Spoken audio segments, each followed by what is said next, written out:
সম্মানিত ভিউয়ার্স, আসসালামু আলাইকুম। আপনারা সবাই কেমন আছেন? আশা করি ভালো আছেন। তো চলুন আজকে আমি কি রান্না করলাম সেটাই আপনাদের মাঝে দেখাবো। আজকে আমি সকালে উঠেই রান্নাটা করতেছি। আজকে আমি রান্না করব মুরগির মাংস দিয়ে, আলু দিয়ে, পটল দিয়ে। সেজন্য প্রথমে আমি চুলায় একটা ফ্রাই প্যান বসিয়ে দিয়েছি পর্যাপ্ত পরিমাণ তেল। এখন দিয়ে দিলাম পেঁয়াজ কুচি। এটাকে এখন খুব ভালো করে নাড়াচাড়া দিব, লাল লাল হয়ে আসুক। এই অবস্থায় দিয়ে দিব আদা রসুন বাটা।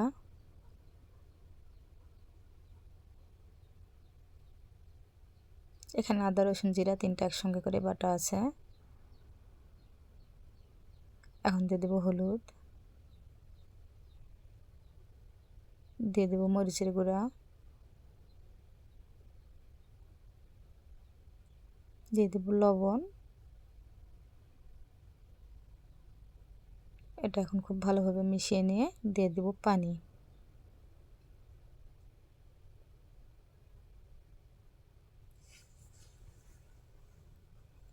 মশলাটাকে এখন খুব ভালো করে কষিয়ে নেব।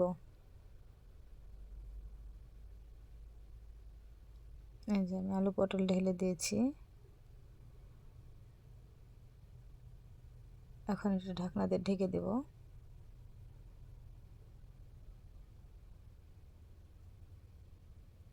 আমি এটাকে খুব ভালো করে কষে নেব। এটা আসলে আমি সিদ্ধ আলু দিয়ে করতেছি। আমি রাত্রে আলু ভর্তা করার জন্য আলু সিদ্ধ করছিলাম, কিন্তু ভর্তা করা হয়নি। আলুগুলো নষ্ট কেন, সেজন্য এভাবে রান্না করে নিচ্ছি। এভাবে করে খেতেও ভালো লাগে। এ পর্যায়ে দিয়ে দেবো আমি মাংস। এগুলা মুরগির মাংস।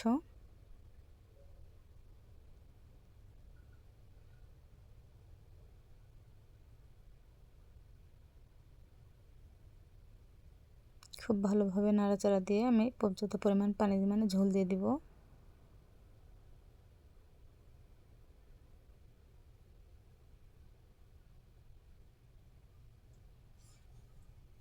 আমি সকালে উঠে রান্নাটা করে রাখতেছি। আজকে আমি ছেলেকে নিয়ে মাদ্রাসায় যাব, ভাবলাম রান্নাটা করেই রেখে যাই।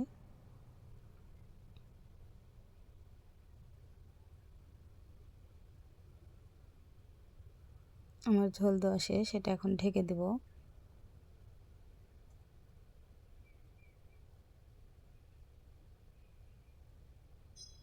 আমার রান্নাটা প্রায় হয়ে গেছে, আমি এখন এই পর্যায়ে নামিয়ে নিব।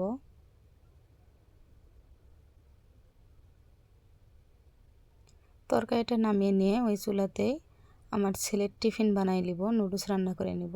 এর জন্যে একটা পাতিলে পানি বসাই দিছি। পানিটা ফুটে আসছে, এখন দিয়ে দেব নুডলস।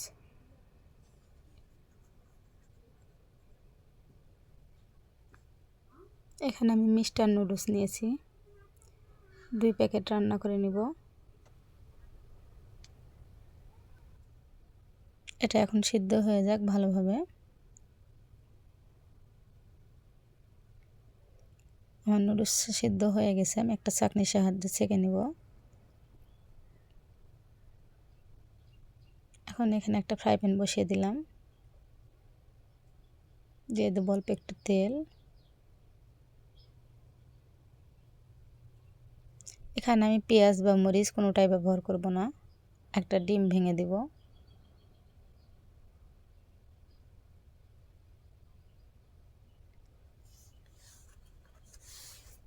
মরিচ থাকলে আমি একটা দেই, কিন্তু আমার কাঁচা ঝাল শেষ হয়ে গেছে, যার ফলে আমি দেইনি।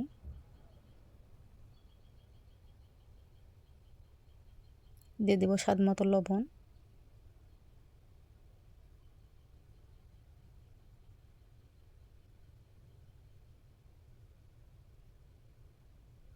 এটা আমি হাঁসের ডিম দিয়েছি।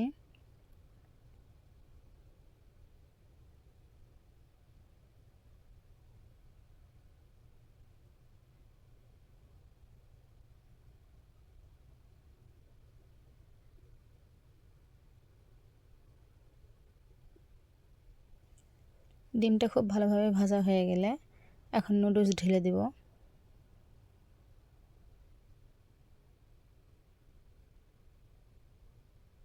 এখন খুব সুন্দর করে নাড়ে নেব।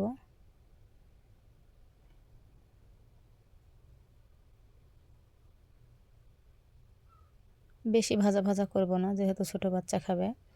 এদিকে আমার নুডলস রান্না শেষ, এদিকে আমার ছেলেকে রেডি করে দিয়েছি। এই যে আমার ছেলে রেডি মাদ্রাসায় যাওয়ার জন্যে। ছেলেকে রেডি করে রেখে আমরা যাদের বাসায় থাকি সেই ভাইয়া আসছে আক্কেলপুর থেকে, তাদের বাসায় আবার চলে গেলাম ভাইয়াকে সকালবেলা চা করে দিতে।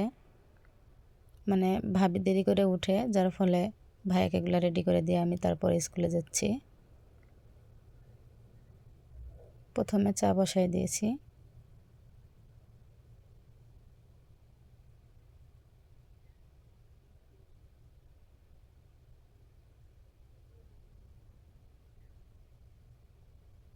এদিকে চাটা হোক, আমি আগে থেকেই ফ্রিজে পরোটা বানায় রাখি। এই যে ভাবিদের ডিপ ফ্রিজ, এখান থেকে আমি পরোটা বানায় রাখছিলাম, সেটাই ভেজে দিব।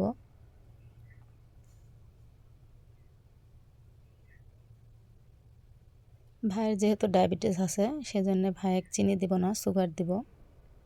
পুরোটাই দিব না, ভাই অবশ্য গোটাই দিলে তিতো খাইতে পারে না, সেজন্য অল্প একটু দিব।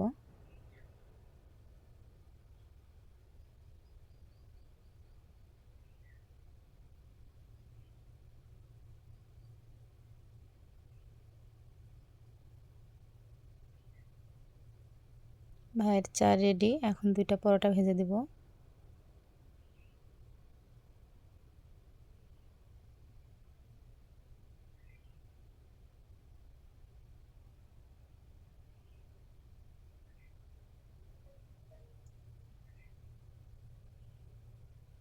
এভাবে করে ফ্রিজে পরোটা বানায় রাখলে অনেক সুবিধা হয়।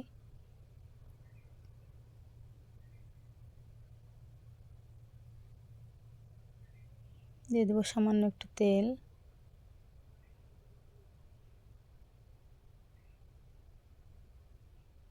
এইভাবে করে আমি 2টা পরোটাই ভেজে নেব।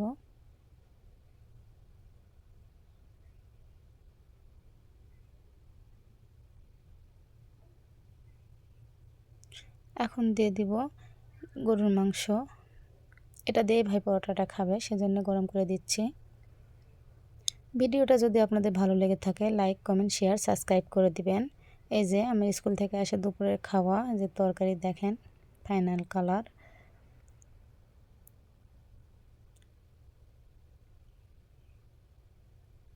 স্কুল থেকে এসে আমি আর আপনার ভাই আজকে হাফবেলা কাজ করছে, তাড়াতাড়ি আসছে, ওর জন্য একসঙ্গে খাচ্ছি।